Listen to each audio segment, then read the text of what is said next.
there is a record option, I think. I have tried that. We'll see the result. Try किया तुमने इसको नितिन?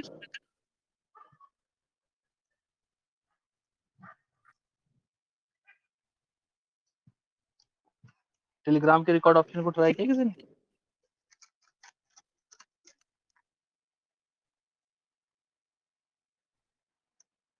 अरे बोलो कुछ। सर मेरे को पूछ रहे हैं आप सर?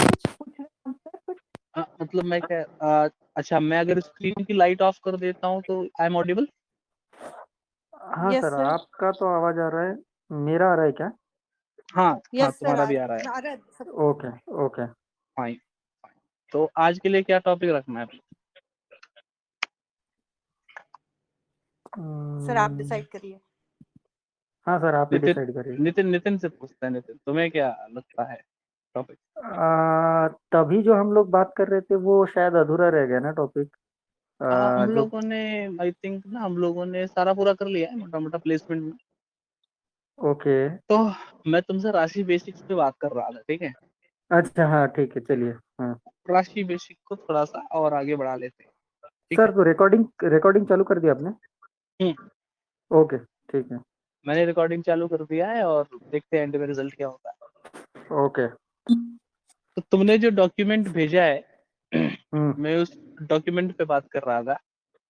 अच्छा हाँ सर। और बात हम लोग सजेशन की कर रहे थे, है ना?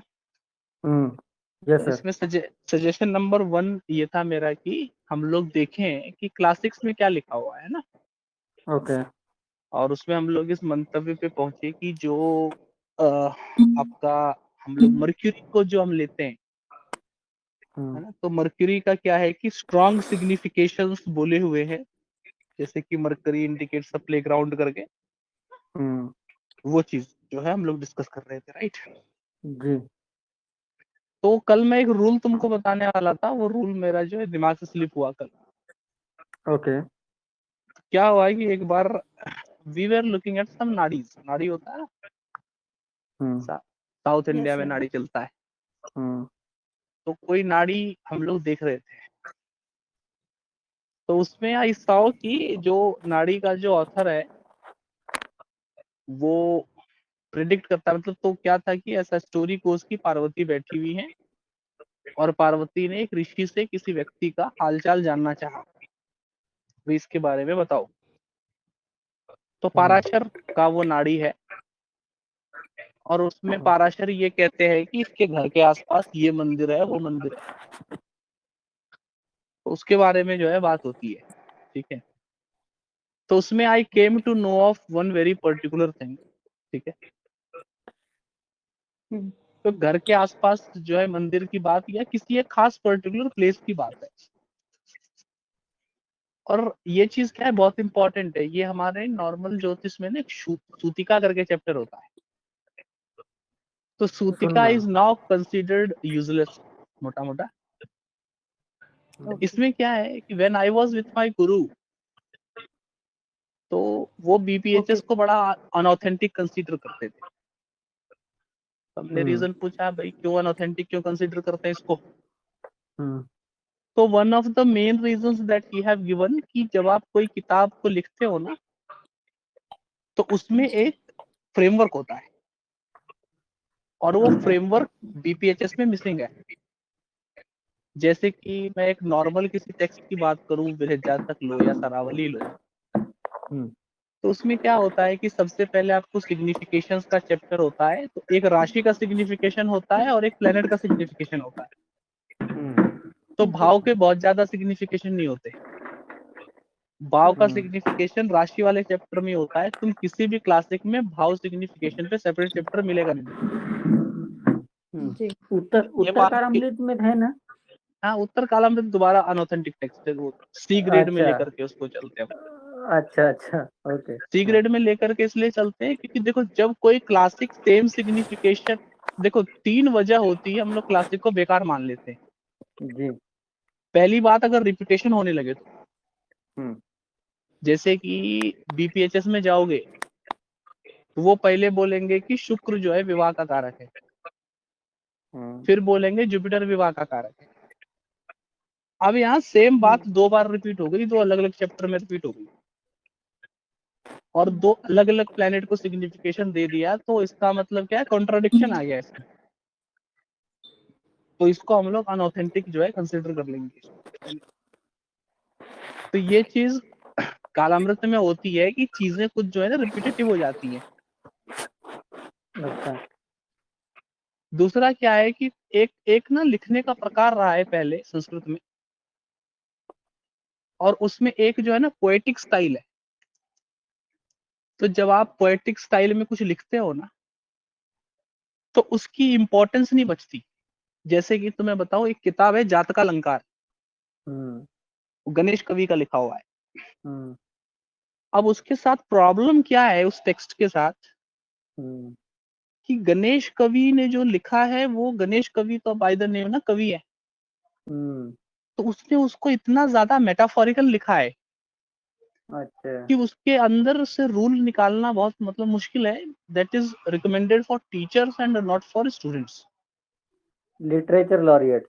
हाँ, वो लिटरेचरली बहुत अच्छा है। जैसे वो एक कहने की बात है ना, कि आप कहते हो कि भाई प्रेमिका का मुख चंद्रमा जैसा है, तो कहने का क्या मतलब है, कि सुंदर है कि दाग धब्बे। वो डेफिनेशन नहीं है उसका आगे फिर ना। बराबर। तो ऐसे क्लासिक को हम लोग फिर क्या थर्ड कैटेगरी में डाल देते हैं कि ये ठीक नहीं है। सेकंड हाँ, कैटेगरी का क्लास। लेकिन सर एक थोड़ा ये था, जैसे अभी बृहद जातक के श्लोक भी अगर आप देखोगे ना, तो हाँ। हर एक श्लोक जो है उसका किसी न किसी छंद में ही लिखा है। वसंत तिलका हो या हाँ। शुभ्र ध्वजा हो या कुछ भी हो, माने एक छंद है उसमें भी। पोएटिक पोएटिक हाँ। वो छोड़ा नहीं है उन्होंने। हाँ, देखो वो वहां पर पोएट्री तो है, लेकिन कहने का प्रकार वहां पर सीधा है, मतलब बात को घुमा फिरा के नहीं कह रहा।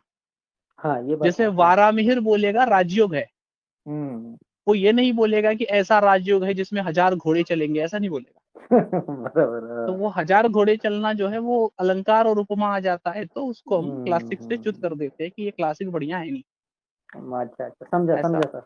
या अब वो गॉट उसका इट। ब्रिलियंस है वारामिहिर का, कि वो भाई अगर 10 प्रकार का मीटर यूज कर सकता है तो उसका ब्रिलियंस है अपना। Correct correct correct. अच्छा, यहाँ पर वारामिहिर ने ऐसा लिखा है, उसके पीछे रीजन है बड़ा। हम लोग केरल परंपरा में ना, हम लोगों को हमारा गुरु मारते थे कि श्लोक तुमको याद क्यों नहीं होता।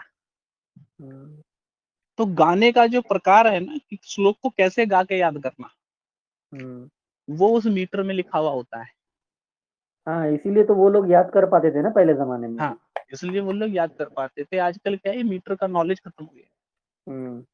तो मीटर का नॉलेज इसलिए जरूरी है क्योंकि अगर तुमको श्लोक के छंद का ज्ञान नहीं होगा, बराबर। तो तुम मंत्र का कैसे पाठ करोगे। अच्छा, क्या है मैं तुमको बताता हूँ इधर ना एक केरल में पोरकली होता है। हाँ, मैंने सुना है आपके वीडियो में। तो पोरकली जो डिबेट है, तो वो डिबेट में ना किसी भी टॉपिक पे डिबेट हो सकती है। तो पोरकली में अगर तुम कोई श्लोक का एक वर्ड गलत बोल दोगे, तो उस पे जो है तुम्हें बहुत थ्रैश कर दिया जाएगा, बहुत ज्यादा मतलब जो है आलोचना सहनी पड़ जाएगी कि भाई ऐसा बे वर्ड कैसे गलत हो गया। हाँ, बेइज्जत कर दिया जाएगा। बेइज्जत कर दिया जाएगा एक प्रकार से, है ना। ठीक है। तो यहाँ जो पहली बात हुई कि जो है इसमें ना, वो एक लय नहीं है बीपीएचएस में। तो लय वाले टॉपिक पे जो मैं था, लय कैसे नहीं है, नॉर्मल कहीं पर जाओगे, जो मेरा मेन पॉइंट था कि हाउसेस का जो है सिग्निफिकेशन एक्स्ट्रा कुछ नहीं है। हाउसेस के सिग्निफिकेशन हमेशा राशि चैप्टर के भीतर ही थोड़े से दिए हुए होते हैं, चाहे सरावली हो, जातक परिजात हो या बृहद जातक हो। तो इसके लिए अगर आप हाउस प्रिंसिपल को बहुत ज्यादा ढूंढना चाहोगे ना, तो तुम्हें बहुत ज्यादा हाउस प्रिंसिपल मिलेंगे नहीं। जैसे सही राशि बात के है। बड़े प्रिंसिपल है कि ये चर राशि है, स्थिर राशि है, दुष्भाव राशि है, ये पुरुष राशि है, ये स्त्री राशि है, ये तुम्हारा अग्नि राशि है, ये पृथ्वी राशि है। वैसा सिग्निफिकेशन हाउसेस के साथ नहीं है। जी जी। और तो हाउस, आप खाली क्लासिक्स का ही बात कर रहे हो, है ना। मैं खाली क्लासिक्स। हाँ, बराबर बराबर। देखो, क्योंकि क्लासिक ना बेस होना चाहिए। मैं एक बात हमेशा कहता हूँ, देखो वाई क्लासिक शब्द का मेरे पास एक ही उत्तर है। इंसानी जिंदगी नितिन इतना बड़ा नहीं होता कि आप सब बराबर। कुछ देख सको। या सब कुछ अनुभव कर पाओ। जो 100 कुंडलियां तुमने देखी वो 100 मेरे सामने नहीं आने वाली। बराबर जो 1000 पत्रिकाएं मैंने देखी हैं वो 1000 पत्रिका तुम्हारे सामने नहीं आने वाली। बराबर। तो क्लासिक के साथ क्या होता है ना कि 1000 साल पहले से वो ज्ञान चलता आ रहा है, तो मेरे 10 साल के एक्सपीरियंस के सामने वो 1000 साल का एक्सपीरियंस कहीं बड़ा है। इसलिए क्या है ना, वो अथॉरिटी है, कहने की बात की अथॉरिटी है कि भाई मुझसे पहले के लोग भी यही कहते हैं। ये ऐसी बात हो गई कि मैंने किसी चीज को देखा, मैंने बोला हाथी है, और बाकी 10 लोग बोल रहे हैं अरे हाथी नहीं है घोड़ा है। 10 लोगों की बात ठीक है भाई, घोड़ा है, हाथी नहीं हो सकता, मेरी दृष्टि में भ्रम है।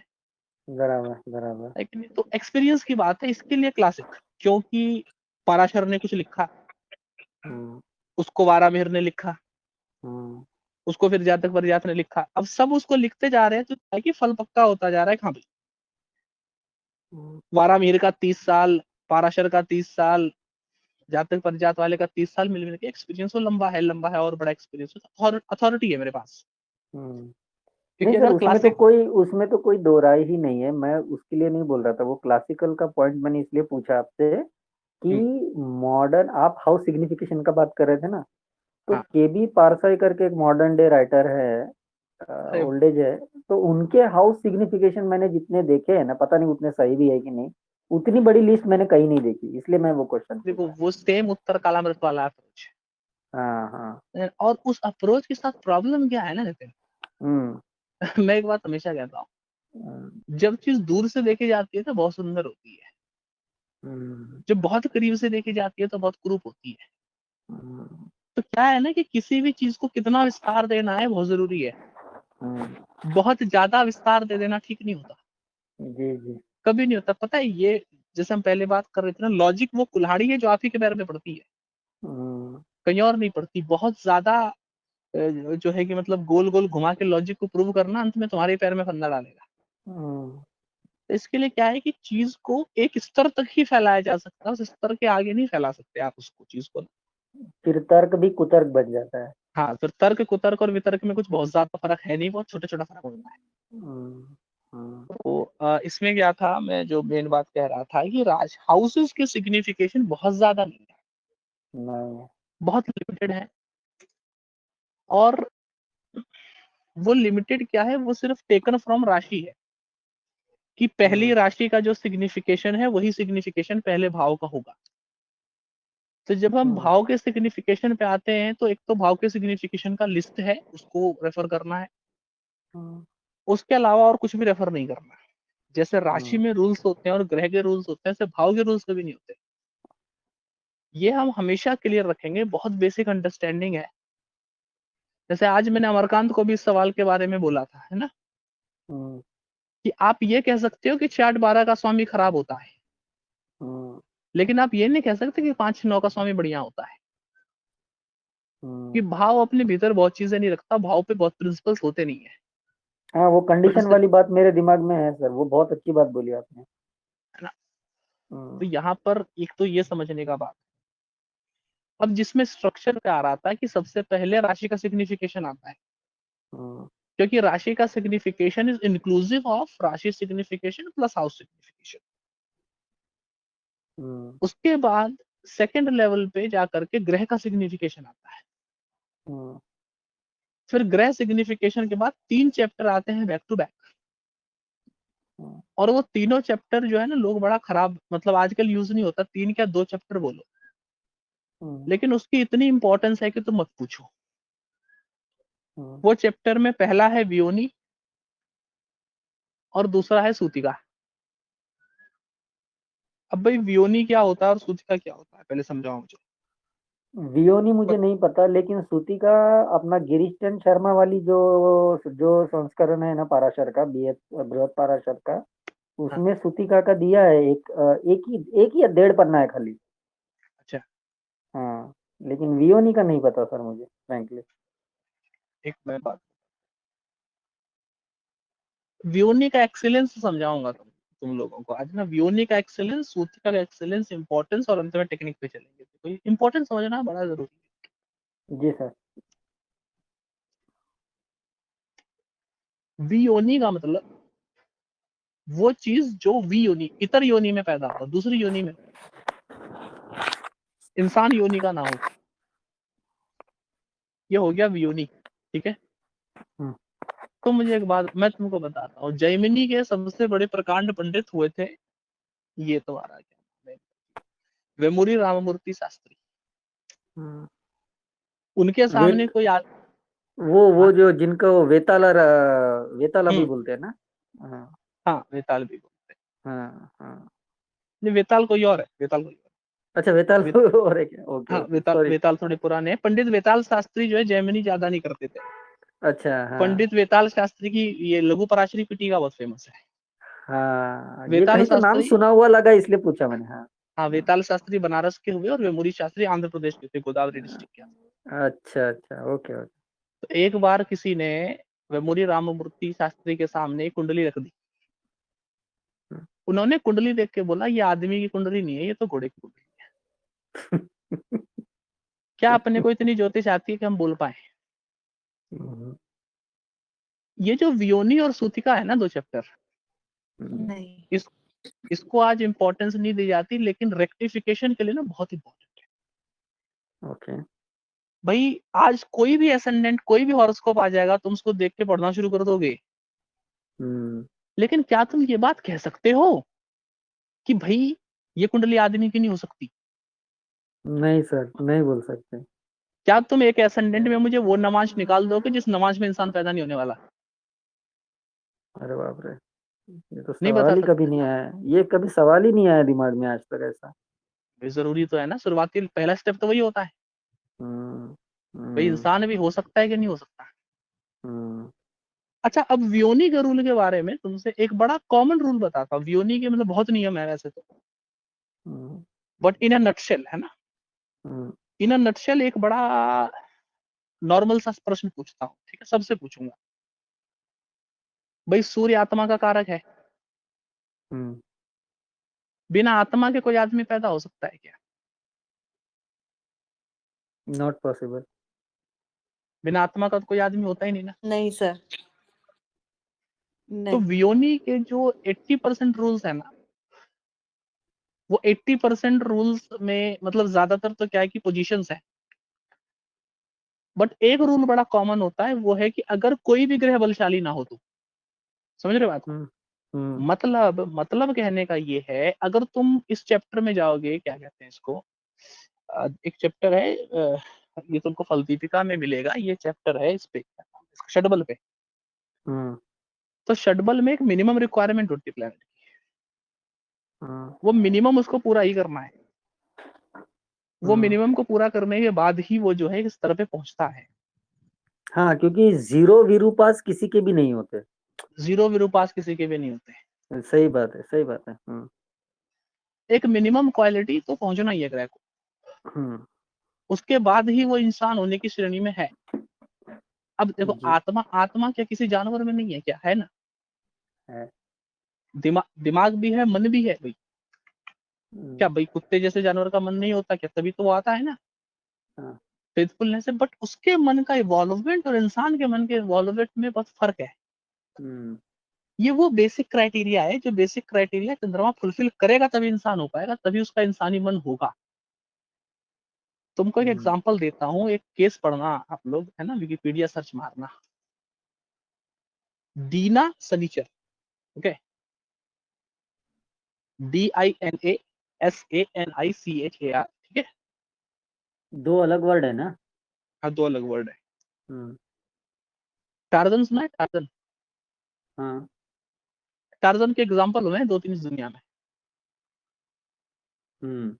एक इंसान पैदा हुआ जो जानवरों के द्वारा पाला गया।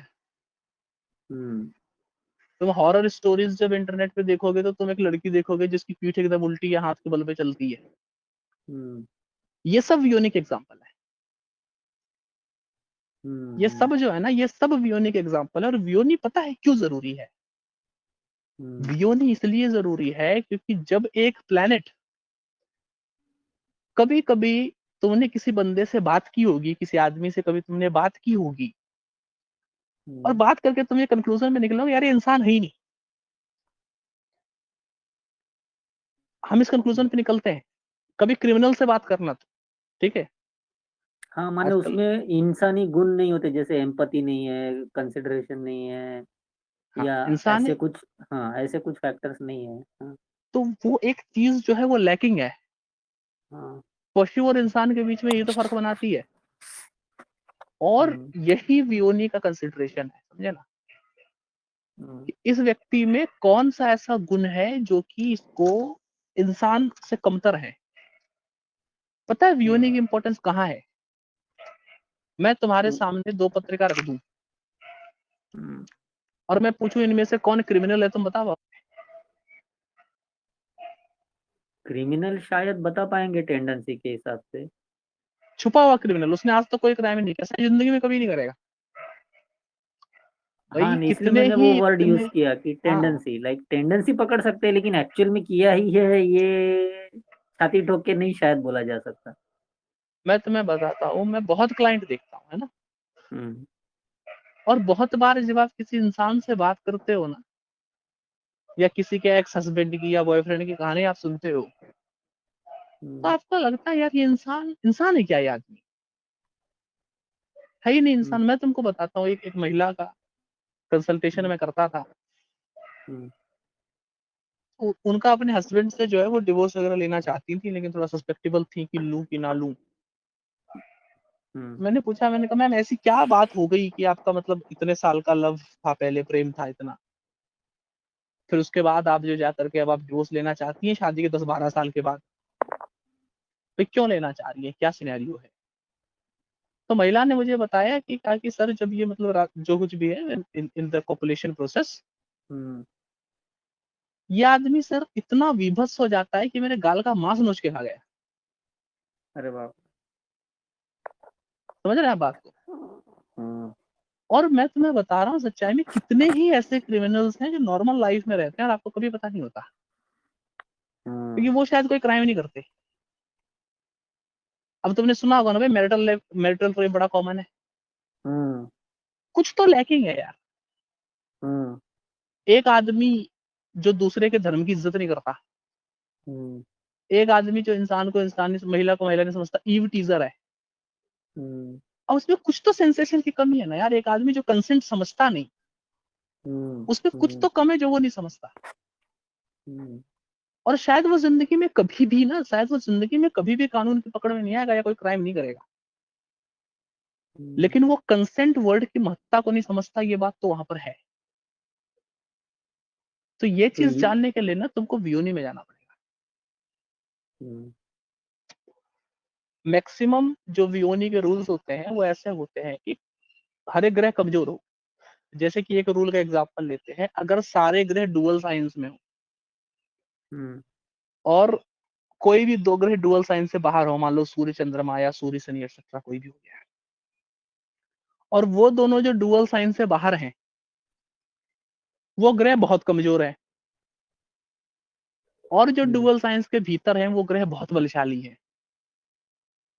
तो ऐसा आदमी क्या है, वियोनी कैटेगरी में फॉल कर जाएगा। समझिए बात? लेकिन ऐसी ऐसी कुंडलियां तो मिलेंगी सर अपने को। बहुत मिलेंगी, बहुत मिलेंगी।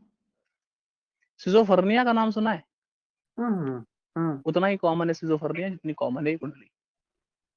अच्छा। अगर तुम कोई हॉरोस्कोप देखते हो जहां तुमने देखा all the planets are in dual sign, और डुअल साइन से जो है कुछ ही प्लैनेट बाहर है, 1 या 2, मतलब मैक्सिमम 3,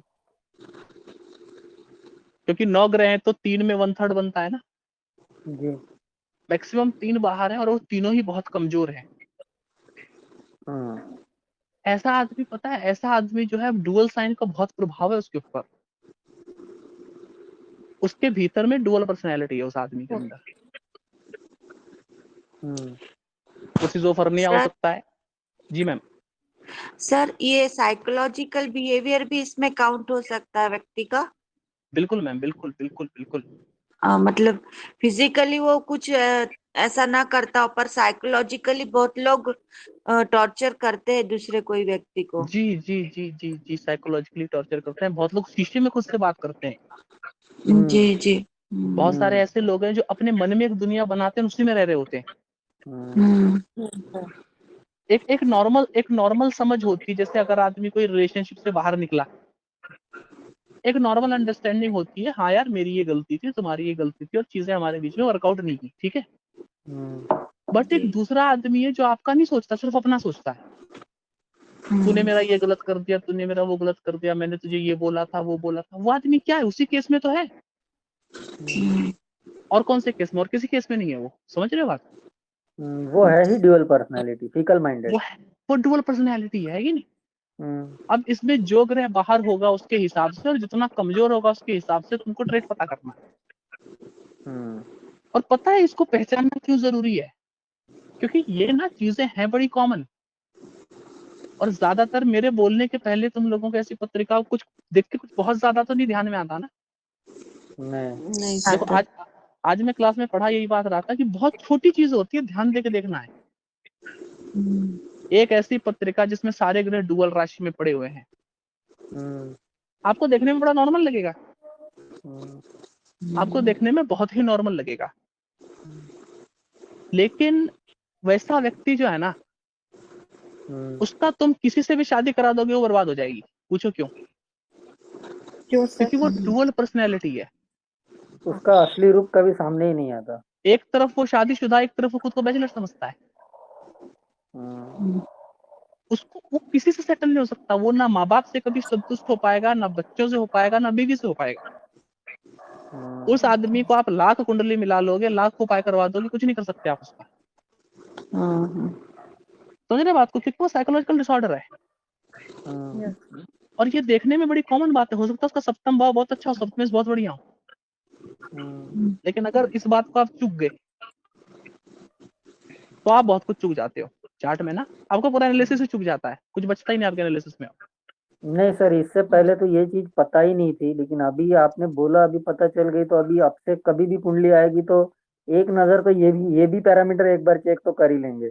अच्छा चलो, मैं तुमको जी एक बड़े सर, राज बहुत इम्पोर्टेंट पॉइंट है ये भी। एक बहुत राज की बात बताता हूँ आप लोगों को। जी सर। वैदिक ज्योतिष में शायद सब कुछ जो है वैदिक ही है। और यवन करके ऋषि होते थे। अब यवनों को बड़ा बुरा बोला है, किसी ने मलेच्छ बोला है, किसी ने कुछ बोला है। यवन को टेक्निकली नॉन इंडियन कहते हैं, लेकिन यवन क्या है ना, यवन नॉन इंडियन नहीं है। नहीं। क्या हुआ, वेद में तो मूर्ति पूजा है नहीं। तो जब भारतवासी भारत में आए तो उन्होंने भारत में रहने के लिए मूर्ति पूजा को अपनाना स्वीकार कर दिया। और मूर्ति पूजा तंत्र परंपरा से आती है। तो ना एक इंडिजीनियस कल्चर होता है। कामाख्या में योनि की पूजा है और कहीं पे नहीं है। जगन्नाथ लकड़ी का देवता और कहीं पे लकड़ी की मूर्ति होती नहीं है। महाराष्ट्र में जितना बड़ा गणपति का सेक्टर उतना बड़ा कहीं नहीं है भारत में। राजस्थान और अहमदाबाद में जितने लोक देवी देवता हैं उतने भारत में कहीं नहीं है शायद। हिमाचल प्रदेश में जाओगे तुमको हिडिंबा का मंदिर मिल जाएगा। वो वहां का इंडिजीनियस कल्चर है। और जब ये आर्यन भारत में आए, या आर्यन या जो भी बोलो, तो ये उस कल्चर को खुद में मिलाते चले गए, क्योंकि हमारा धर्म हमें मारना सिखाता ही नहीं। हमारा धर्म हमें ये कहता है कि भाई तुम जो कहते हो वो भी सही है, मैं जो कहता हूँ वो भी सही है, मिडिल वे निकाल लेते हैं। लेकिन हिंदुओं के एक सेक्ट जो है मिला नहीं इनसे कभी, और वो अपनी मूर्ति पूजा पे ही रहा। सॉरी, वो अपने जो है अग्नि पूजा पे रहा, उसने मूर्ति पूजा स्वीकार ही नहीं। और वो है पारसी। एक तो बात मैं बोलूं सर, आप जो बोल रहे थे ना अभी यवन का, मैं कहीं से किसी हिस्टोरियन की इससे सुना है, शायद रामचंद्र गुहा या उससे भी पहले कोई और था।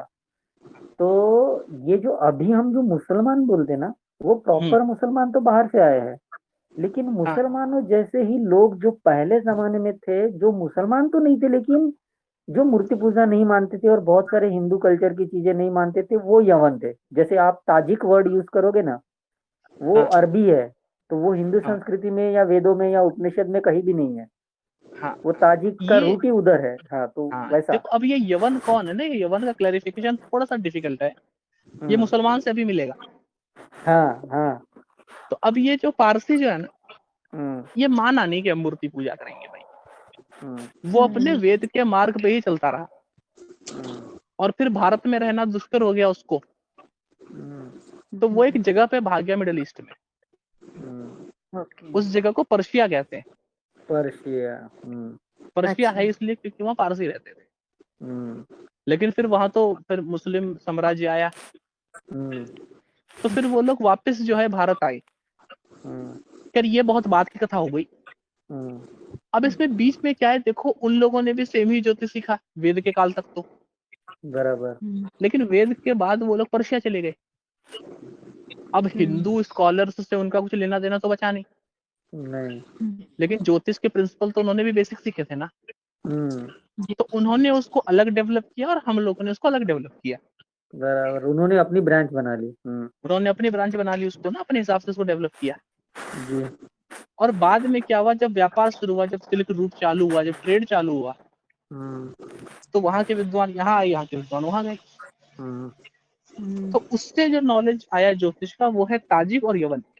जी जी। और इसमें एक और ब्रांच है जो तुम नहीं जानते, उसको कहते हैं हायन। हायन, हाँ। ताजिक, यवन और हायन, ये 3 ब्रांच है। और मैं तुमको एक बात बताता हूँ कि वैदिक ज्योतिष के किसी भी पुस्तक में तुमको ताजिक नहीं मिलेगा। जी नहीं, बिल्कुल नहीं। नहीं मिलता। और हायन भी नहीं मिलेगा, लेकिन यवन के योग मिलेंगे तुमको। हाँ। और उसको कहते हैं नाभस योग। नाभस योग। और यहाँ के लोगों ने बकायदा वो यवनों के शास्त्र को पढ़ा। ये जो नीलकंठी बोलते ये क्या है? वही तो ताजिक है। नीलकंठी, हाँ ताजिक। हाँ हाँ। और बलभद्र ने हायन पे बहुत बड़ी पुस्तक लिखी है, हायन रत्नम। अच्छा। खैर उसका मैन्युस्क्रिप्ट है, ट्रांसलेशन उसका भी पेंडिंग है बहुत लंबे समय से। चलो कोई नहीं, बात का बात है।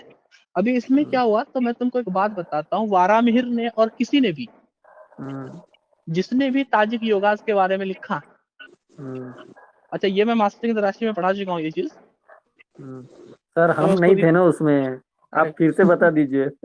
हाँ फिर से बता ही रहा हूँ।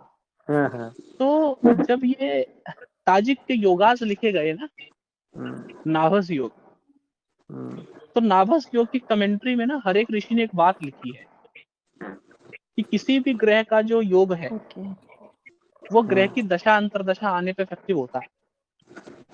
तुम्हारी कुंडली में बहुत अच्छा गजकेशरी योग है, फर्क नहीं पड़ता अगर चंद्रमा या गुरु की दशा नहीं आती, या चंद्रमा या गुरु के डिस्पोजिटर की दशा नहीं आती, तो वो गजकेशरी योग बेकार पड़ा हुआ है।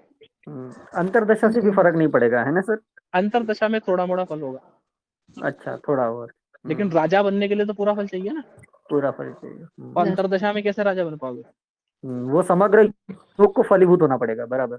हाँ, तो बाकी जितने भी ज्योतिष के योग है ना, दशांतर दशा पे काम करते हैं। दशांतर दशा आई तो फल मिला, नहीं आई तो नहीं मिला। तुम ज्यादातर देखोगे बहुत अच्छी कुंडली है लेकिन फल नहीं मिल रहा। भाई दशा सपोर्ट नहीं कर रही ना, फल कहां से मिलेगा? भाई समय सपोर्ट करेगा तब तो।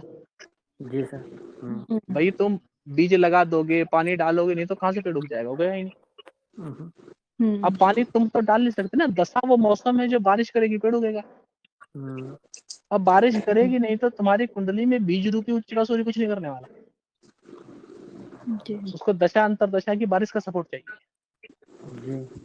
लेकिन नाभस योग के बारे में एक बात लिखी हुई है कि बाकी सारे योग दशा अंतर दशा आने पे काम करते हैं, लेकिन नाभस योग आदमी की जिंदगी में आजीवन काम करता है।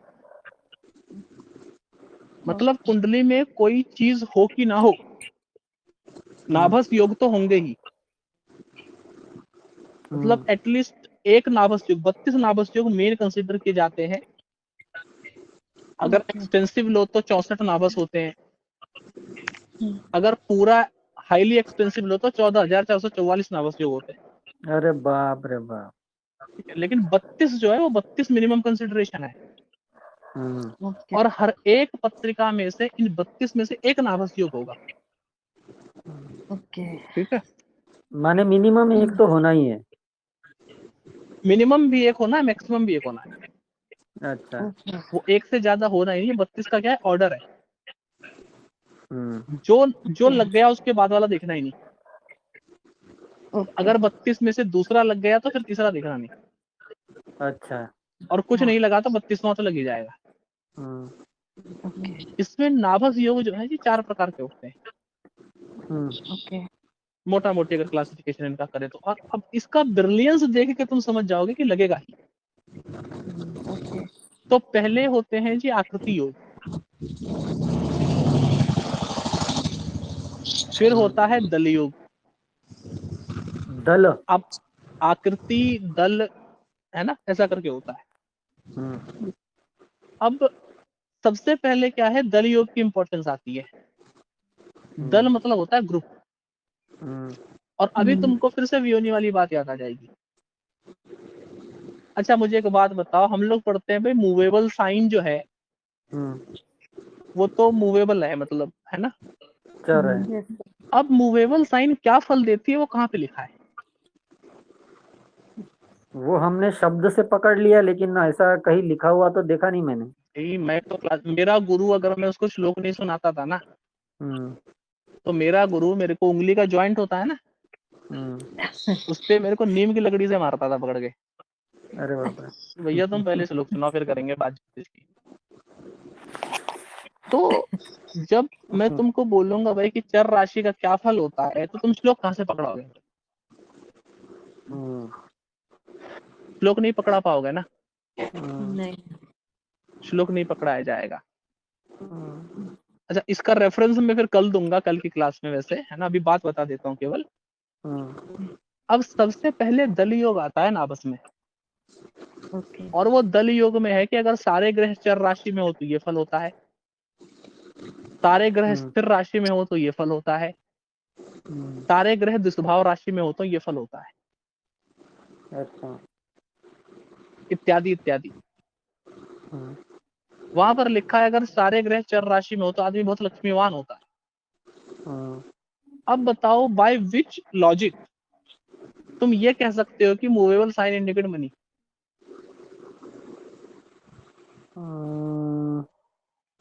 किसी लॉजिक से नहीं कह पाओगे तुम।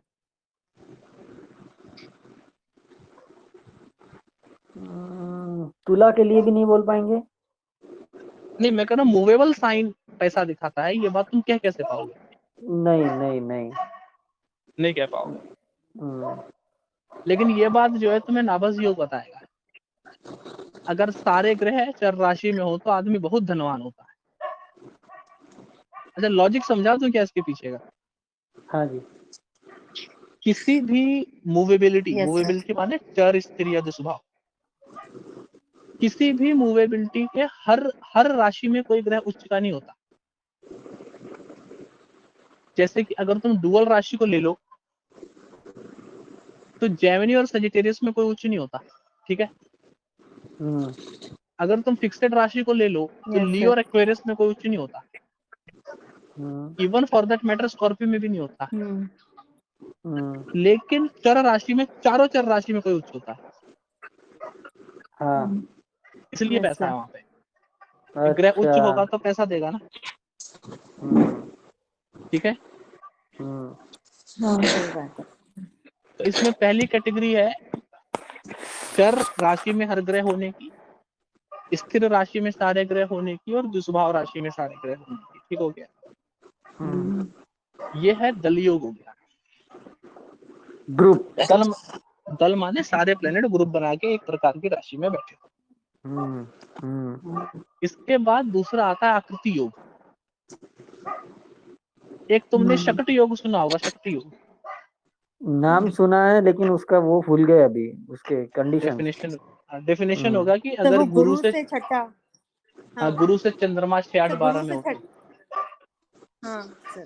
लेकिन शकट योग के जितने बुरे फल लिखे हैं उतने बुरे फल होते हैं क्या? नहीं सर। क्योंकि वो नकली शकट योग है। आकृति योग जो होते हैं, आकृति योग का मतलब है आसमान में एक पर्टिकुलर टाइप का इमेज बनना। जब आदमी पैदा हुआ था तब, अगर सारे ग्रह लग्न और सप्तम भाव में हो, या सारे ग्रह चौथे या 10वें भाव में हो तो शकट बनता है। शकट मतलब क्या हुआ? टायर, या बोलो कि बैल का डंडा, टायर का डंडा ना, मतलब दो स्पोक टायरों वाला, को पकड़ने स्पोक वाला एक्सल। चक्र। सेक्शन, हाँ स्पोक वाला चक्र, ठीक है। बराबर। अब सोचो कि जब तुम पैदा हुए तब 9 ग्रह में से राहु केतु का कंसिडरेशन नहीं होता, ठीक है, क्योंकि राहु केतु दिखता नहीं ही नहीं होता, आसमान में, नहीं। दिखता और नहीं है वैसे तो भी जो आपने पहले जो कंडीशन बोली ना कि सब ग्रह या तो चर में हो, या तो स्थिर में हो, या तो द्विस्वभाव में हो, तो राहु हाँ, केतु को कंसिडर करेंगे तो वो वैसे भी कंडीशन पूरी नहीं होने वाली। नहीं, एक चर में होगा तो दूसरा भी चर में ही होगा। नहीं नहीं, बाकी सबको पकड़ के मैं बोल रहा हूँ, है 9 ना। के तो 9। हाँ, इसमें क्या है कि राहु केतु का कंसिडरेशन नहीं होता क्योंकि आसमान में दिखते नहीं है, तो कंसिडर करने का सवाल नहीं है।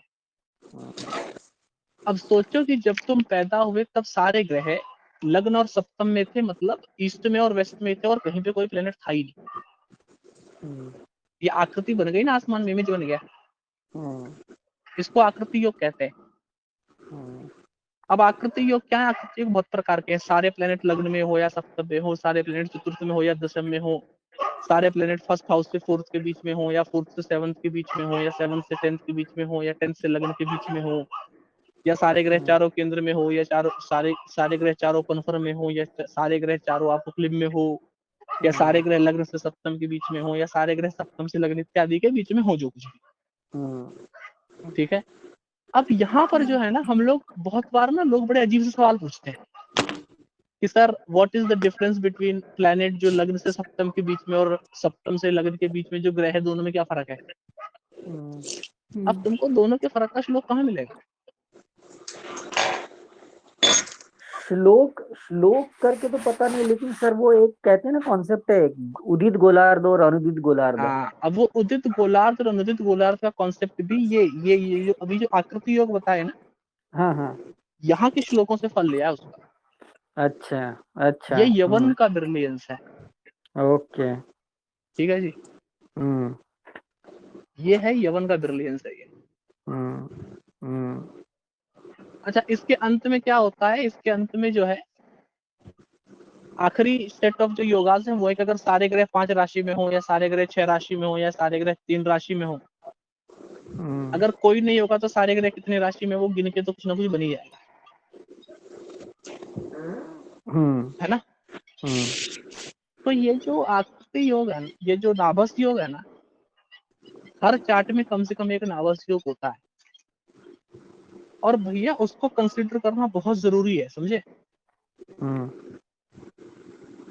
वो आदमी के लाइफ का पूरा ट्रेंड सब कुछ सेट करता है वो। उसके इतर, उसके अलावा, उससे बाहर जाके आदमी की जिंदगी में कुछ है नहीं। मैं तुमको एक बात बताता हूँ, बहुत पहले की बात थी, मतलब किसी महिला की पत्रिका तुम देख रहे हो, या किसी पुरुष की पत्रिका देख रहे हो, उदाहरण बताता हूँ तुमको, ठीक है, नाम वाम ज्यादा नहीं लूंगा क्योंकि इस रिकॉर्डिंग मुझे पता नहीं मैं कहाँ अपलोड करूंगा। एक बहुत ही बड़े मतलब साधु महात्मा से मैं मिलने गया, तो किसी फिल्म प्रोड्यूसर के साथ मेरा कंसल्टेशन था ना, रिक्वेस्ट की कि सर आप आओ ही आओ। तो पहले मैं बड़ा वो असमंजस में हुआ, मैंने कहा भाई बुला ही क्यों रहा है ये आदमी, मतलब ऑनलाइन कंसल्टेशन कितना बढ़िया है। तो मैंने भैया उनको मना कर दिया, मैंने कहा देखो मुंबई शुंबई आने के मेरी जेब में नहीं है पैसे, ठीक है, मैं कहीं नहीं आ रहा। तो वो दिल्ली पहुंच गए और उन्होंने मुझे माने पकड़ ही लिया, ठीक है आ जाओ। ठीक है, खैर जानकार थे किसी रिलेटिव के ना, दूर के रिलेटिव के जानकार थे, तो उनको नाम वाम पता था, जो कुछ भी था।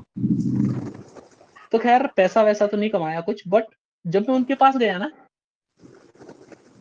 तो उनके पास एक बहुत ही बड़े, मतलब समझो कि किसी धर्म के जो है महात्मा थे बैठे हुए, और वो महात्मा की कुंडली पे विचार होना था, ठीक है। और वो महात्मा कैसे, बाल ब्रह्मचारी टाइप, समझ रहे बात। मतलब एक ऐसा महात्मा जिसको देख के आप कह नहीं सकते कि आदमी मतलब इसके तरह भी कुछ करता होगा। और जब हमने नाभस योग देखा चार्ट में, तो उसमें लिखा हुआ है परिस्त्रीगामी लंपट। और तुम समझो कि मैंने उनसे घुमा फिरा के दबी जुबान में बात पूछी ली। उनका भाई अब लिखा है, तो शुरुआत के दिन से टेस्ट कर रहा था मैं चीजों को। ये बात होगी 11-12 की। तो वो मेरे सामने कबूल बैठे कि सर ये बात तो सच है, आपको कैसे पता है, समझ रहे बात। तो ये लेवल है नाभस योग का, समझे ना, कि कोई इंसान कितना भी अच्छा दिखता हो, अगर नाभस योग ने कुछ कह दिया, मतलब तुम समझो बड़ी से बड़ी पत्रिका, सुंदर से सुंदर, ब्यूटीफुल से ब्यूटीफुल पत्रिका, बहुत ही जबरदस्त कुंडली, अगर उसमें नाभस योग में ये फल लिखा है कि आदमी निकम्मा होगा, घर बैठ के खाएगा, तो तुम जिंदगी भर सर फोड़ते रह जाओगे कुंडली पे कि यार इतने ग्रह उच्च होने के बावजूद तुमको फल क्यों नहीं मिल रहा। लेकिन क्योंकि नाभस योग का फल हर एक फल को सुपरसीड कर देता है। और ये नाभस योग की जड़ आती है वियोनि में, समझे ना। नाभस योग की जड़ कहाँ पर होती है, वियोनि में जड़ होती है इसकी। तो जो टेक्निक है ना, मुख्य मुद्दे पे मैं आता हूँ। आप जब भी किसी पत्रिका को देखोगे तो मैक्सिमम नंबर ऑफ प्लैनेट ना एक जगह पे आपको दिखेगा।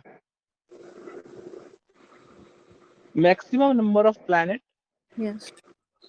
आपको एक जगह पे दिखेगा, या तो एक पर्टिकुलर टाइप ऑफ साइन में दिखेगा कि मैक्सिमम नंबर ऑफ प्लैनेट या तो चर में है, या स्थिर में है, या दुष्भाव में है, या तो आपको दिखेगा मैक्सिमम नंबर ऑफ प्लैनेट लगना टू 7th हाउस के बीच में है, या 7th टू लगना के बीच में है,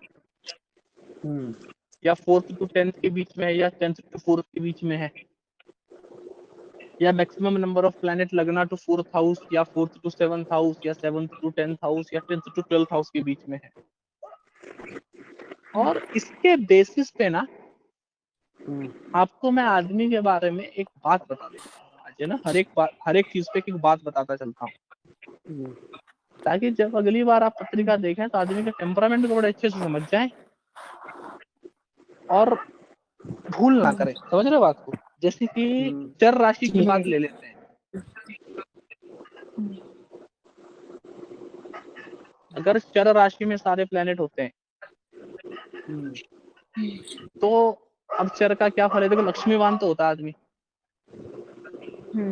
बट जिंदगी में स्टेबिलिटी नहीं होती। अगर चर राशि में मैक्सिमम नंबर ऑफ प्लैनेट है तो जिंदगी में स्टेबिलिटी नहीं है। उस आदमी को तुमने कभी भी स्टेबिलिटी एडवाइस नहीं करनी। उसको ये कभी नहीं बोलना कि तुम ऑफिस खोल लो या घर ले लो शादी के बाद, कुछ नहीं करने देना, ठीक है। स्टेबल वो उसको होने नहीं देगा। अगर वो स्टेबल होना चाहेगा, दुखी हो जाएगा। अगर शादी करके पत्नी के साथ घर खरीद ले तो डिवोर्स की नौबत बना देगा वो, क्योंकि उसने स्टेबल नहीं होने देना उसको। अगर चर राशि में सारे ग्रह होते हैं, अगर सारे ग्रह, ये जो है ना, ये जो मोटिव ऑफ लाइफ है, सर मैं इस धरती पे क्या करने आया हूँ, आई हूँ, वhatever, उसका आंसर है ये। अगर सारे ग्रह स्थिर राशि में है तो उसकी लाइफ में जो बदलाव है ना समय समय पे होते हैं। एक तुमने व्यक्ति देखा होगा ना कि पहले मतलब बहुत दिनों से ये आदमी जो है बहुत नॉर्मल जिंदगी जी रहा था, फिर अचानक से इसकी जिंदगी में लग गई लॉटरी, बहुत पैसे आ गए, और ये आदमी फिर बहुत लंबे समय तक अमीर रहा, फिर इसने सारे पैसे गवा दिए, अब ये बहुत लंबे समय तक गरीब रहा। तुम बायोग्राफीज देखोगे ना तो एक बायोग्राफी होती है ना जिसमें आदमी का एक फेज लंबे समय तक चलता है। हाँ, माने उनकी लाइफ में एक पैटर्न होता है, पैटर्न सा बन जाता है, एक पैटर्न रहता है ना, और लंबे समय का पैटर्न रहता है। जैसे शनि वाला आदमी होता है ना, जैसे कि तो आप कहते हो 30 साल से पहले जिंदगी में कुछ नहीं, ठहरी हुई जिंदगी, रुकी हुई जिंदगी है, कुछ हो ही नहीं रहा उसकी जिंदगी में, समझ रहे हो। कि घर के सारे गांव के सारे लोग गांव छोड़ के चले गए, घर के सारे लोग घर छोड़ के अलग सेटल हो गए, वो अभी भी वहीं पर है, घर का देखभाल कर रहा है, सब कुछ कर रहा है, समझ रहे बात को। उसी को बस छोड़ के चले गए, बच्चे छोड़ के चले गए, रिलेटिव्स छोड़ के चले गए, सब छोड़ के चले गए उसको। ये स्थिर राशि है। स्थिर राशि का ना अभिशाप है, समझ रहे हो। स्थिर राशि वाले को ना सब छोड़ देंगे। स्थिर राशि वाला, क्योंकि वो एक जगह पे रहेगा। हाँ, उसको सब छोड़ देंगे, वो अकेला हो जाएगा। वो अपने आंखों के सामने सबको मरता हुआ देख लेगा।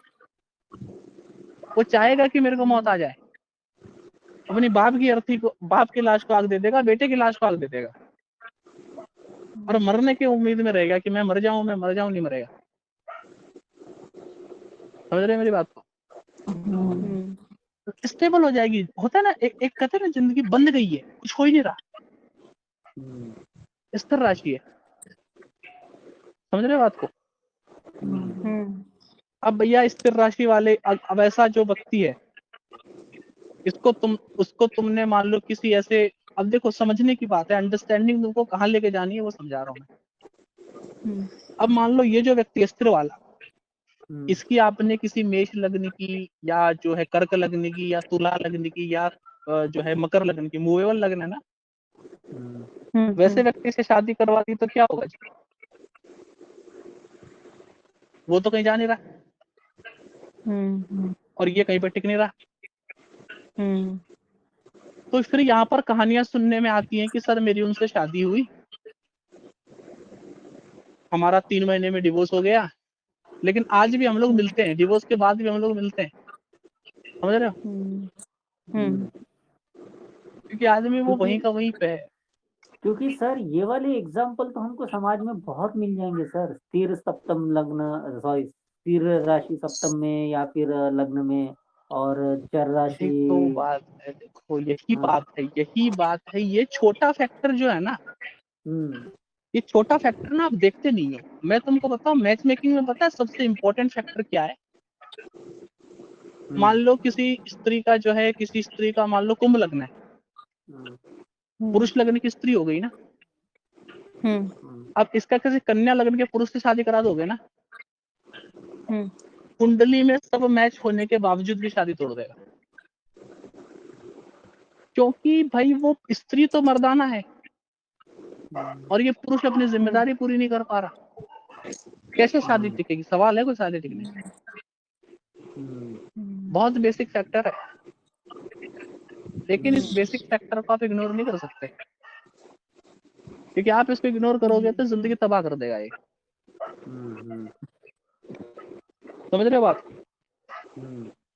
इस फैक्टर को ना हमेशा ही ध्यान में रखना है, ये फैक्टर बहुत तबाही का कारण बनता है। अगर आपका सप्तमेश स्थिर राशि में है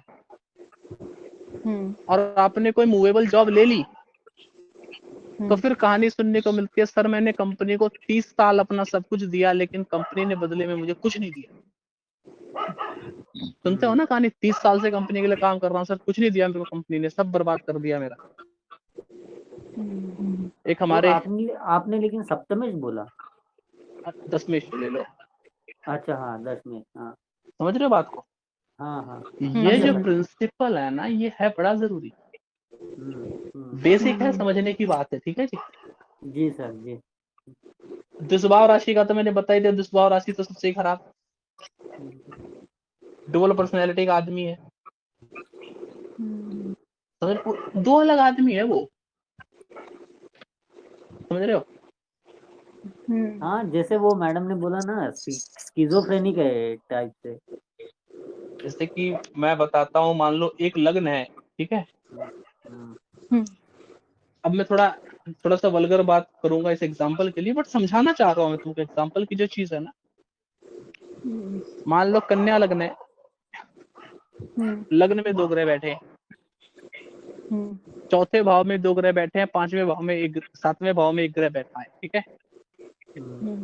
अब डुअल राशि में 5 ग्रह हो गए, 9 में से 5 डुअल राशि में हो गए, मोर देन 50% हो गया। ठीक है जी? अब इनकी मैंने कहानी सुनी, तो मैंने पूछा, मैंने कहा आपको इनसे प्यार क्यों हुआ भाई, वजह क्या है प्यार होने की? देखो एज एन एस्ट्रोलॉजर ना, मैं लोगों से सवाल बड़े पूछता हूँ भाई, समझना है ना, ज्योतिष को समझना है। मैंने पूछा भाई आपकी इनसे शादी क्यों हुई, क्या रीजन है आपने शादी की इनसे, लव मैरिज था, वजह क्या थी भाई शादी होने की, है ना? तो उन्होंने बताया कि सर ये आदमी ना मेरे पीछे पागल था, मैं कॉलेज पढ़ने जाती थी, ये आदमी मुझे आ जाता था मेरे पास, मुझे गाड़ी में बिठा के घुमाने फिराने ले जाता था, मैं मुरीद थी, ये आदमी मेरे साथ रहता था, किसी को देखता ही नहीं था, कभी इसने किसी को नहीं देखा, आज तक नहीं देखा। ठीक है?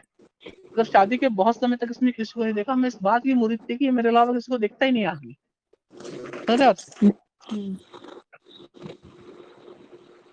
सारी बातें मेरी, मतलब रोड पे चलते हुए भी सिर्फ मुझे दिख रहा है, गाड़ी चलाते हुए भी मतलब साइड का जो शीशा है पीछे ना रख करके मोड़ करके ऐसे रखता था कि मैं दिखूं साइड शीशे में से, ऐसा था। इसके पीछे में पैदा हुई, ठीक है। तो मैंने पूछा फिर शादी क्यों टूटी? तो कह रहे सर शादी इसलिए टूटी क्योंकि मैंने इसका फोन में व्हाट्सएप देख लिया, इसने अपने दोस्त को लिखा हुआ था कि अरे यार वो नर्स तो बहुत सुंदर थी, तो वो फिर उसने कुछ वो मतलब वो वल्गर कुछ उसमें नीचे लिखा हुआ था है ना कि ये वो, अरे शादी इसलिए टूटी। अब आप समझो ये लड़की उस पे फिदा इसलिए थी क्योंकि वो उसके अलावा किसको देखता नहीं है, और सच्चाई निकल करके क्या आती है, समझ रहे बात को?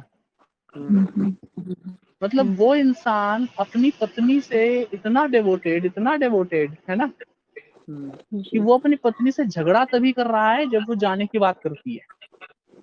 पत्नी मायके जाने की बात करती थी, वो झगड़ा कर लेता था, अपने को बेल्टों से मारता था, अच्छा, अपने हाथ पर ब्लेडों से काटता था। अरे बाप रे, सेल्फ सुसाइडल था, पत्नी जाने की बात करती थी तब, और पत्नी के सामने किसी को नहीं देखता, लेकिन ऑन द सेकंड हैंड क्या लाइफस्टाइल है देख रहे हो, डुअल राशि है। अब ऐसे आदमी की तुम अप्सरा से भी शादी करा दोगे, कुछ होगा? नहीं हो सकता ना, कुछ नहीं हो सकता, अभी कुछ नहीं किया जा सकता इसके बारे में। ठीक हो गया। अब बाकी के कॉम्बिनेशन के लिए एक छोटी सी बात है, पहले भी वीडियो में बोली थी, आज भी समझा देता। लग्न से सप्तम भाव पर्सनल लाइफ है, सप्तम भाव से लग्न सोशल लाइफ है। लग्न से सप्तम भाव मतलब 1 2 3 4 5 6 और आधा 7, ये पर्सनल लाइफ हो गया। और 7 8 9 10 11 12 ये सोशल लाइफ हो गया। ठीक है जी। दूसरा गोलार्ध बनता है 10th हाउस से 4th हाउस, तो 10th 11th 12th 1 2 3 4 ये हो गया मुझे जिंदगी में कुछ करना है, मुझे जो मिला है मैं उससे सेटिस्फाइड नहीं हूँ। और दूसरा 4th से 10th हो गया, 4th 5th 6th 7th 8th 9th 10th, ये है कि मुझे जिंदगी में जो मिला है मुझे इसी को एंजॉय करना है, मुझे कुछ करना नहीं। अच्छा, बहुत लोग होते हैं ना, बाप का काम संभाल लिया, बाप की गाड़ी में घूम रहे हैं, बाप के घर में रह रहे हैं, काम या फिर अपने बीवी बच्चों में ही खुश है, उनके लिए दुनिया खत्म हो गई वहीं पे, कोई मोटिव नहीं है। ठीक है, तो ये इसका डिफरेंशिएशन है, 2 डिफरेंशिएशन है इसमें तुम 4 डिफरेंशिएशन भी बना लोगे आराम से, है कि नहीं? हाँ, 4 हेमिस्फीयर, 4 केंद्र। अगर लग्न से सप्तम या सप्तम से लग्न के बीच में है तो वो हो गया personal life versus social life. अगर 4th से 10th या 10th से 4th के बीच में है तो वो है विथ मोटिव विदाउट मोटिव। अब लग्न से 4th के बीच में क्या हो गया, personal life with motive. 4th से 7th हो गया personal life without motive. 7th से 10th के बीच में हो गया सोशल लाइफ विदाउट मोटिव, और 10th से लगन के बीच में हो गया social life with motive. Right, 4 quadrant बन गए। ये 4 क्वाड्रेंट बन गए। तुमने वो फिल्म स्टारों की कहानी सुनी है जो फेमस हो गए सिर्फ फेम के लिए, कि मुझे फेम चाहिए था, मैं चाहता था लोग मेरे को जाने, तो मैं हो गया। अब कोई टारगेट नहीं है जिंदगी में कुछ करने वरने का, मुझे बस फेमस होना है, मैं चाहता हूँ लोग मेरे को जाने, दैट्स ऑल। कोई जैसे ओशो का एग्जांपल मैं लेता हूँ, ठीक है, ओशो के जो है 8th हाउस में बड़े प्लैनेट है, 5 प्लैनेट है, ठीक है। अब ओशो क्या है, ओशो फिलोसोफर थे और वो चाहते थे कि लोग मुझे जाने, उन्होंने अपनी बातों को फैलाया, लेकिन उनका कोई मोटिव नहीं है कि मुझे समाज सुधार करना है, उनका कोई मोटिव नहीं है कि मुझे संन्यास में ये बदल देना है, और सिंपल मोटिव है कि लोग मेरे को जाने, दैट्स ऑल। समझ रहे बात?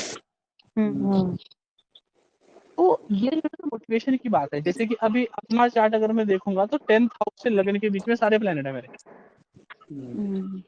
3 2 5 1 6 प्लैनेट है मेरे पास टोटल ना 10th हाउस से लगन के बीच में। अपना क्या है, सोशल लाइफ इतना मोटिव है पूरा, वे समाज में जा करके ज्योतिष का ये कर देना है, मैं उस चीज को नहीं एंजॉय कर रहा जो मेरे पास ऑलरेडी है। मेरे पास ऑलरेडी कंपनी थी ओके। जिसको मेरे घर वाले मुझसे रिक्वेस्ट कर रहे थे कि भाई ऐसा है कि तुम इसको टेक ओवर कर लो, हम इसको चलाना नहीं चाहते, ठीक है।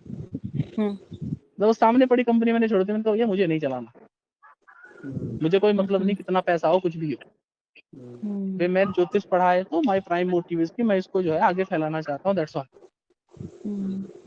मैं वो कंपनी या वो चीज एंजॉय नहीं करना चाहता जो मुझे ऑटोमेटिक मुंह में आके गिर रही है मेरे, ये जो मेरे लाइफ में नहीं, पहले और से बना आपका हुआ दूसरा है।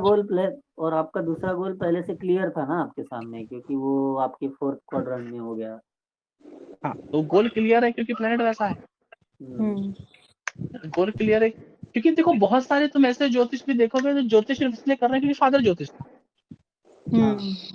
तो फादर परंपरा। ज्योतिष था, फादर ने किताब लिख ली, अब हम केवल इसलिए मतलब नाम रखने को कर रहे हैं कि हाँ फादर ज्योतिष थे तो हमने भी करना है। तो ज्यादातर होता है ना बड़े बड़े ज्योतिषियों के बच्चे कुछ नहीं कर पाते, सिर्फ वो पब्लिकेशन का वैसा खाते हैं, कुछ नहीं करते। अब तुमको फर्क पता है, मोटिव पता है। ये चीज हर जगह इस्तेमाल करनी है तुमको, एडवाइस देते हुए या कुछ भी करते हुए ना, हर जगह इस्तेमाल करनी है। मान लो किसी आदमी के, ठीक है जी, 4th हाउस से 7th हाउस के बीच में सारे प्लेनेट है। अब उसका 10th लॉर्ड पूरा धर्म कर्माधिपति राजयोग बना के बैठा है, वो जिंदगी में उस राज्य को कुछ कर पाएगा? मोटिव ही नहीं है सर उसके पास। उसका लाइफ ही विदाउट मोटिव चल रहा है। हाँ, उसको धर्म कर्माधिपति राज्य को कुछ करना ही नहीं है। नहीं करना। उस चार्ट को देख के तुम ये नहीं बोलोगे ये कुछ बनेगा, बनेगा ही नहीं, नहीं। कुछ नहीं बनेगा, ऐसा ही रहेगा पड़ा हुआ चुपचाप, है ना। जी जी, बिल्कुल सही। आपने अभी जो एग्जांपल दिया ना ओशो का, अगर ओशो चाहते तो नया धर्म बना सकते थे। तो मैं कह रहा हूँ, हाँ, सही बात। बट ओशो का प्राइम मोटिव क्या है कि मैं अपना ओशो विले बनाऊं, लोग मेरे को जाने, तो fame is the only motive, कुछ बदलना मोटिव नहीं है। नहीं है, नहीं। कुछ बदलने का मोटिव ओशो का रहा ही नहीं कभी। ओशो तो खुद ही अपने लेक्चर में कहते हैं मैं बदलना कुछ नहीं चाहता। समझ रहे ना बात को, बदलने की ख्वाहिश ही नहीं है। गेटिंग माय पॉइंट मैं क्या कह रहा हूँ? Yes sir. ये चीज है, चाहे मैच तो मेकिंग हो या ये सब अपना जो डिस्कशन चला, ये पहले तो वियो नहीं और उसके बाद जो नाभस थे, नाभस योग, तो ये नाभस योग में एस्ट्रोनॉमिकली अगर आप देखोगे तो अगर सभी के सभी ग्रह या मैक्सिमम ग्रह किसी भी एक टाइप की राशि में या दल में आ जाएंगे तो because of their degrees they are going to make a diagram or some kind of structure in the sky, right. बिल्कुल बिल्कुल। हाँ हाँ, अब तुम समझे हो बात को, है ना। जी जी जी, मैं सोच रहा था, बैक ऑफ द माइंड सोच ही रहा था मैं, आप जो बोल रहे थे। यही मेरा काम है, तुम्हारा दिमाग खुले। देखो ये बात मैंने तुमको कल बोली थी। जी सर। देखो बात कहाँ से शुरू हुई थी, मैं तुमको एक रूल बताने वाला था हाउस पे, जी। कि घर के आसपास की विसिनिटी में क्या होगा। फिर उसके बाद मैं तुमको व्यू नहीं समझाने वाला था, लेकिन देखो what we ended up doing. नहीं, कल भी अपनी बात वो मंदिर से फिर कहाँ से कहाँ चली गई थी फिर वो। हाँ। तो ये प्रॉब्लम है मेरे साथ।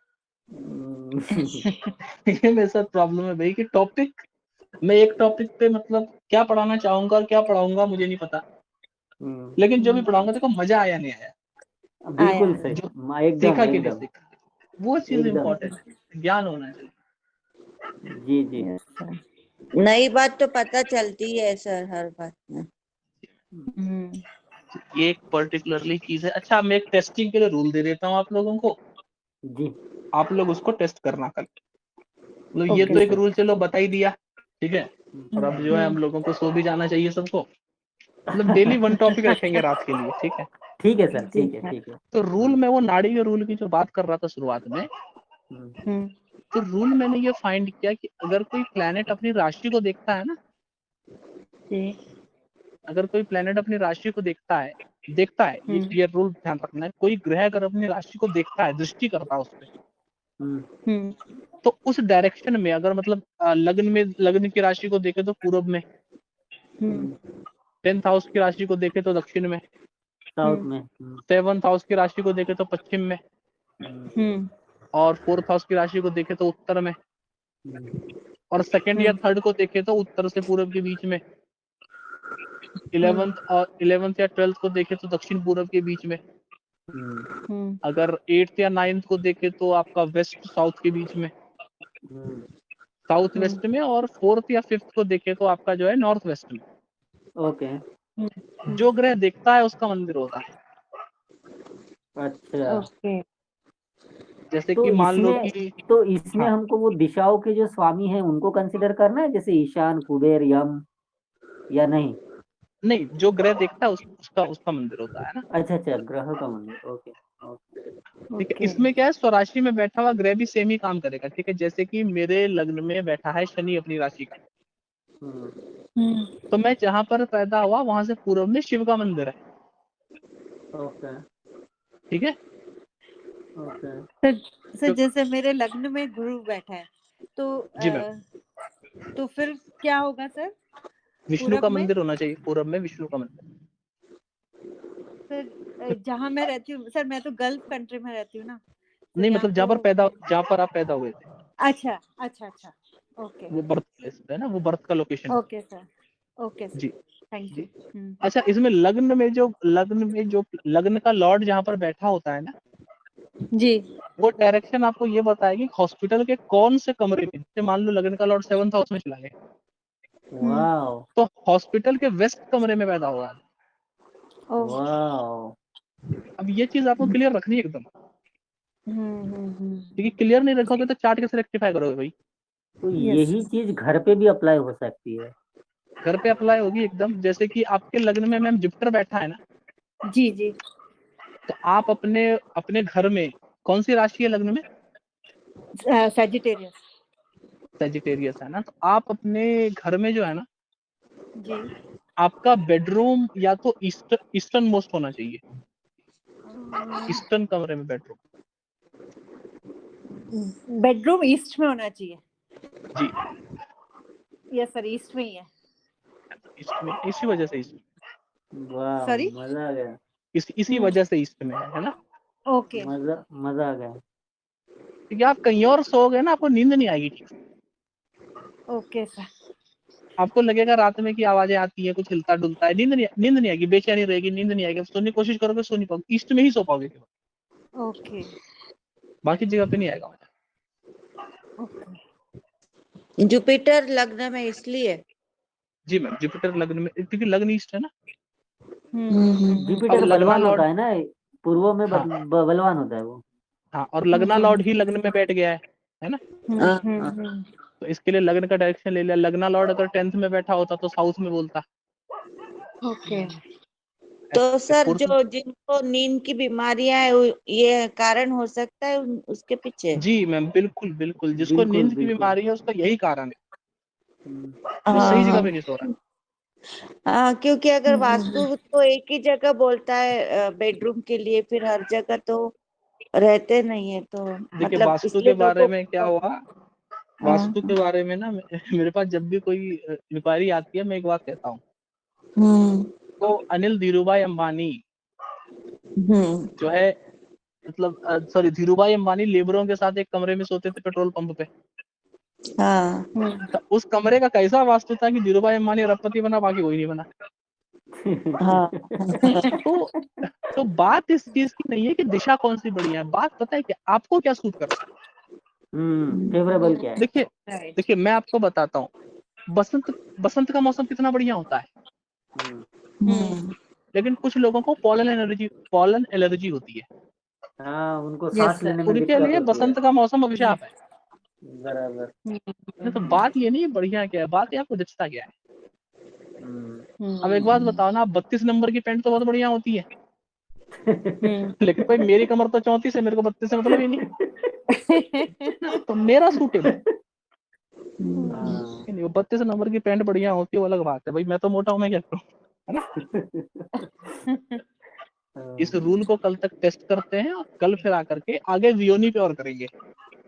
जी सर। ठीक है सर। जी ठीक है जी। लेकिन सर एक दिक्कत बोलो, आएगी, ये जो चीजें टेस्ट करनी है ना, हाँ। इसके लिए माने थोड़ी सी ऐसी पत्रिकाएं चाहिए जिसके बारे में थोड़ा अपने को डिटेल पता है, या थोड़ा सा माने जो दुनिया के सामने आई नहीं है चीजें वो पता है, तो ऐसी कुंडलियां बहुत अरे कम दो है मेरे दो, दो तीन दोस्तों को पकड़ लो, हम्म 2-3 दोस्तों को हम्म पकड़ लो आराम से, दोस्तों को या रिलेटिव्स को पकड़ लो और उनकी ओके पत्रिका बना लो। ओके ठीक है, ठीक है देखता हूँ सर। हाँ चलो इससे क्या है, इससे ना एक और टॉपिक पकड़ लेते हैं अपन। ठीक है, इसको नोट करने की जिम्मेदारी देता हूँ मैं, ग्रुप में लिख देंगे इसको, है ना। जी तो अच्छा नोट करने की जिम्मेदारी रखता हूँ। जब मैं वियोनी पे डन हो जाऊंगा ना पूरा, हम्म मतलब वियोनी तो खैर आज टच भी नहीं किया हमने, सूतिका सूतिका पकड़ लिया थोड़ा सा। जब हम लोग वियोनी और सूतिका पे डन हो जाएंगे, हम्म इसके बाद मैं बताऊंगा कि अगर प्रश्न कुंडली है, अब एक बात बताओ, मैंने कुछ प्रश्न पूछा, अब जी ये प्रश्न मैंने ही पूछा, ये जानने के लिए कोई एक ग्रह तो सेम होना चाहिए मेरी कुंडली में और प्रश्न में, है ना। ऐसा है तो वो एक ऐसा रहता है क्या? बिल्कुल रहता है भाई। माने नेटल चार्ट और प्रश्न कुंडली, ये इनमें साधर में या कोई कोरिलेशन होना चाहिए? देखो एक कॉमन बात समझो नितिन, हाँ मेरे मन में आज ही सवाल क्यों आया अच्छा भाई? कल नहीं आया, परसों नहीं आया, 2 घंटे पहले नहीं आया, 2 घंटे बाद नहीं आया, अभी क्यों आया? कुछ तो बात है, कुछ तो बात है ना भाई, वो क्या बात है समझे। इसके बाद हम लोग ये करेंगे कि अगर किसी की जन्म पत्रिका तो तुम्हारे पास नहीं है मान लो, तो तुम प्रश्न से कैसे पता करोगे ये सो कह रहा है? कुछ तो होना अच्छा चाहिए ना, कुछ नहीं होगा तो काम कैसे चलेगा? ओके ओके समझ रहे नहीं बात? हाँ जैसे नहीं मैं सर, इस तुमको पे एक बात, सोचना, इस पे फ्रैंकली मेरे को थोड़ा और सोचना पड़ेगा एक्चुअली। एक कॉमन सा हिंट दे देता हूँ। ठीक है, तुम्हारे लग्न में जिस ग्रह का इन्फ्लुएंस है ना, हाँ अगर उस ग्रह का प्रश्न लग्न पे इन्फ्लुएंस नहीं है, तो प्रश्न का आंसर हमेशा गलत आएगा, अच्छा क्योंकि वो प्रश्न तुम्हारे लिए बना ही नहीं है। प्रश्न तुम्हारा होना चाहिए ना। तो जैसे कि मेरे लग्न में मान लो मैडम के लग्न में जुपिटर है, अब मैडम जो भी प्रश्न करेगी उसमें लग्न में जुपिटर होगा या लग्न पे जुपिटर की दृष्टि होगी। ओके अच्छा ये ओके चीज सर ये चीज होगा कि हमेशा जो है कनेक्शन आना ही आना है। अच्छा ये ताजिक वाला कंसेप्ट है सर, कि ये अपने इसमें वैदिक ज्योतिष में ये प्रश्न ये में? ये परंपरा का कॉन्सेप्ट है, ये कहीं पर नहीं है। अच्छा अच्छा अच्छा प्रश्न है। ये हमें परंपरा सिखाती है, ये बात किताब नहीं सिखाती।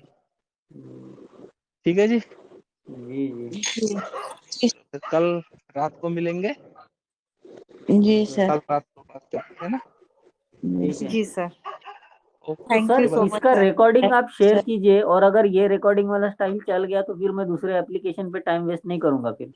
हाँ ये तो टेलीग्राम का इनबिल्ट है, देखते हैं क्या होता है ना। ठीक है, आप एक बार चेक करके फिर शेयर कर दीजिएगा। ओके जी, thank you okay so much okay sir thank you good sir night good night thank you sir, yeah good night everyone, good night. Good night